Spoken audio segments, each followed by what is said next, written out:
Hi, my name is Darren Wilson. I am a student at Central Christian College of the Bible. I am on campus at their Moberly location, and today I'm here to talk to you about the Gospel of Luke and Jesus' call to the first disciples, Simon Peter, James, and John.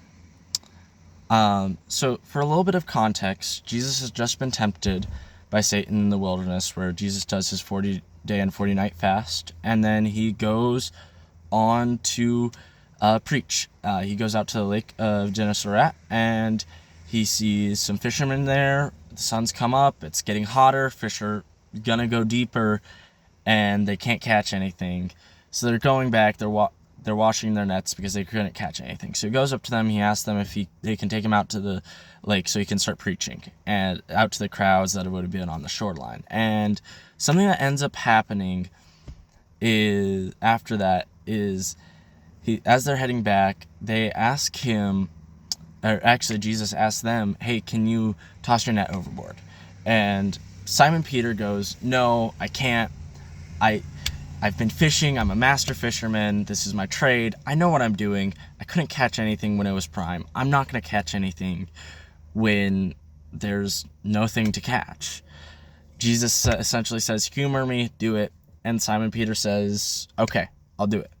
So Simon tosses his net over the side, and there's just this massive load of fish. So massive that he actually has to call his partners over to help carry it, because it was starting to tear his net and actually overturn the boat.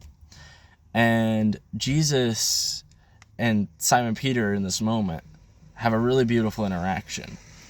And starting in verse 8 is where we'll begin, and we'll be ending in verse 11.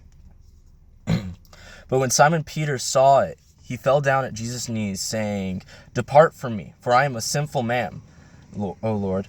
And for he and all who were with him were astonished at the catch of fish that they had taken. And so were James and John, sons of Zebedee, who were partners with Simon.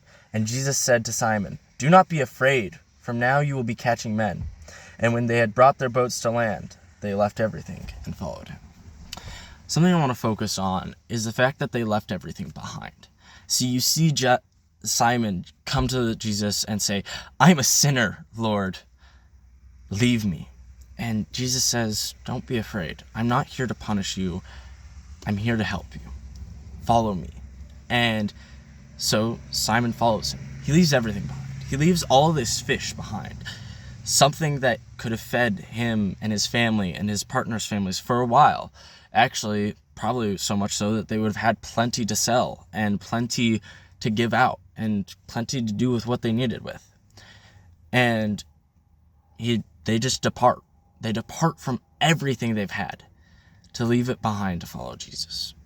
See, I'm from New Mexico originally, and Moberly, Missouri is a long way from home.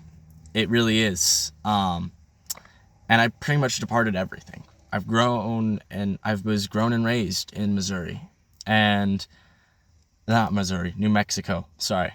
I was born and raised in New Mexico, and all my friends, my family, my home church, everything was there.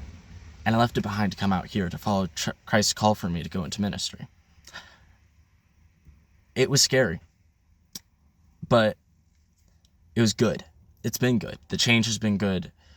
And now that I'm on the other side of it, I can see that. But that departure was a necessary departure.